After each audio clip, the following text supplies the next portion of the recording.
र्योमेन Sukuna जो कि back to back बेइज्जती झेले जा रहा है गोजो के अगेंस्ट। बट एक्चुअली मैंने एक थ्योरी जुगाड़ करी है जिसके तहत हम ये जान सकेंगे कि अभी भी सुकुना के पास बहुत चीजें बाकी है जो वो गोजो के अगेंस्ट यूज कर सकता है और ये एक टेबल टर्निंग इवेंट साबित हो सकती है। तो आज की ये वीडियो सुकुना फैंस तुम सब के लिए है, तो तैयार रहना।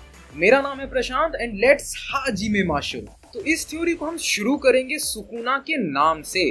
तो सुकुना का नाम तो हम सब जानते हैं जो कि है र्योमेन सुकुना। तो अब अगर इसमें हम रियो का मतलब देखें तो इसका मतलब होता है ट्विन या बोथ, और मेन का मतलब होता है साइड, फेस या मास्क। और अगर हम र्योमेन के पूरे मतलब को देखें तो ये दो चीजें बनेगी, या तो ये होगा बोथ साइड या फिर ये होगा ट्विन मास्क यानी ट्विन फेस, या फिर हम इसे कह सकते हैं टू फेस। अब अगर याद हो तो जो सुकुना की ओरिजिनल बॉडी थी वहां पे उसके दो चेहरे जैसे यानी उसका जो पूरा फेस था वो ऐसा लगता था कि वो दो चेहरा है। बट क्या ये सिर्फ फिजिकल अपीयरेंस का सिंबोलिज्म होगा, यानी र्योमेन का मतलब होना टू फेस्ड और सुकुना का चेहरा वो आधा कुछ और था आधा कुछ और, तो क्या ये सिर्फ फिजिकल अपीयरेंस का सिंबोलिज्म है?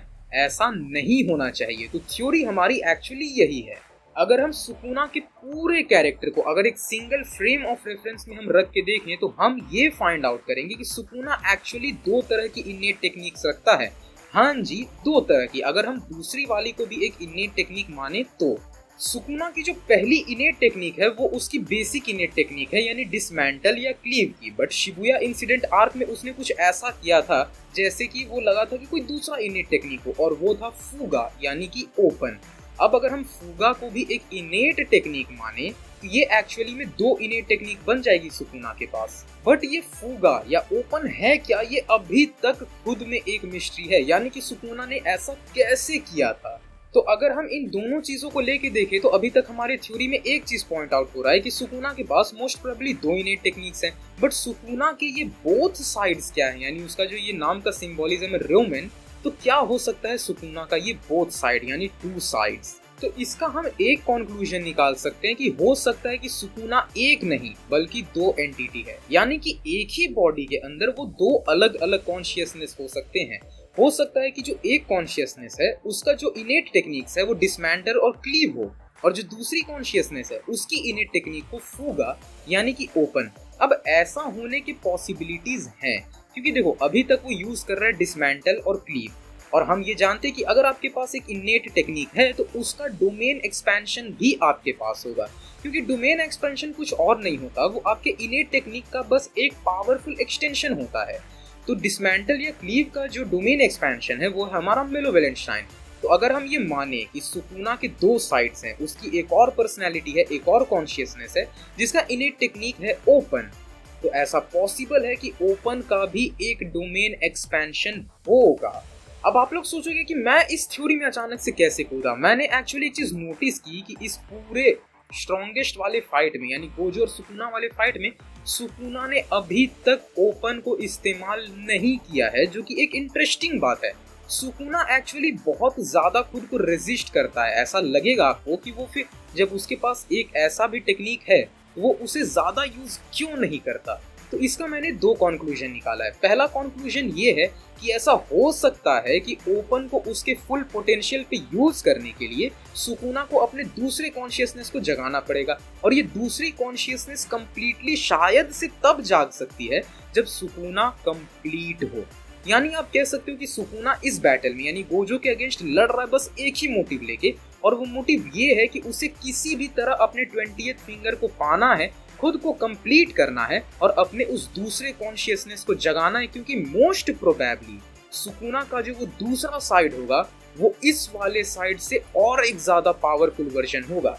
क्योंकि हमने देखा है कि फूगा यानी ओपन एटलीस्ट इतना पावरफुल तो है कि वो माहुरागा को वन शॉट कर दिया था शिबुया इंसिडेंट आर्क में।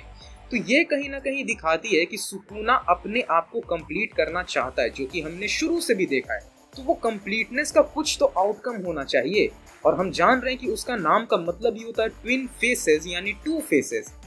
तो हो सकता है कि उसके कॉन्शियसनेस का एक दूसरा साइड हो, आप एक कह सकते हो एक मल्टीपल पर्सनैलिटी जैसा, जो कि इतना पावरफुल है कि सुकुना चाहता है कि वो उसे रिवाइव करे। या फिर एक और आउटकम हो सकता है कि वो फूगा यानी ओपन को इतना कम यूज इसलिए करता है क्योंकि सुकुना का जो ये दूसरा साइड है वो इतना ज्यादा पावरफुल है कि सुकुना नहीं चाहता कि वो रिवाइव हो। आउटकम ये भी हो सकता है, क्योंकि हो सकता है कि उसका जो दूसरा कॉन्शियसनेस है वो इस वाले सुकुना से बिल्कुल पोलर अपोजिट हो। आप समझ रहे हो, यानी वो खुद से डरता है और वो जान रहा है कि अगर मैं इसे ज्यादा यूज करूं तो कहीं ना कहीं मेरा वो वाला साइड दोबारा से रिवाइव ना हो जाए। तो ये बेसिकली मेरी एक छोटी सी थ्योरी है, क्योंकि देखो Sukuna being a king of curses, उसके पास इतना जल्दी पिटने का कोई रीजन नहीं होना चाहिए यार। ऑफ कोर्स लड़ाई में दोनों साइड पिटते हैं लोग, बट इतनी बुरी तरह हारते जाना ये पॉसिबल नहीं है, क्योंकि प्लॉट कहीं ना कहीं ये बताता है कि सुकुना के पास अभी भी कुछ एक S up in the sleeve होना चाहिए जो उसे वो अचानक से पुल ऑफ करे और इवेंट जो है वो पलट जाए। क्योंकि हम सब ये एक्सपेक्ट करेंगे, क्योंकि सुकुना की जितनी रेप्यूटेशन है, तो ऐसा कुछ प्लॉट ट्विस्ट आना चाहिए। तो ये मेरी एक छोटी सी थियरी है इस चीज को लेके कि हो सकता है कि सुकुना के पास अभी भी ओपन जो है उसकी एक बैक स्टोरी दिखाई जाए, गेगे आकुतामी जो है वो अपने कैरेक्टर के डेप्थ में जाए, क्योंकि ये चीजें अब पॉइंट आउट होनी शुरू हो गई हैं कि जुजुत्सु काइसन में कैरेक्टराइजेशन तो काफी तगड़ा है, बट वर्ल्ड बिल्डिंग और कैरेक्टर की वर्टिकल डेप्थ बहुत कम है। तो गेगे को अपने कैरेक्टर के बैकग्राउंड्स को और ज्यादा अब तलाशना चाहिए, कैरेक्टर डेवलपमेंट देने चाहिए और डिटेलिंग और इंट्रिकेसीज को यूज करके प्लॉट को और ज्यादा इंटरेस्टिंग बना देना चाहिए। तो अब तुम सबको क्या लगता है गाइस, कमेंट्स में जरूर बताना, और आपको वीडियो पर कैसी लगी ये भी बताना। वीडियो अच्छी लगी तो इसे लाइक कर दो, अपने दोस्तों के साथ शेयर कर दो और सब्सक्राइब कर देना हमारे चैनल एनिमेस 14 को, क्योंकि ये वीडियो थी स्पेशली सुकुना फैंस के लिए। और देखते रहो हमारे चैनल को, because we are Animes for Peace.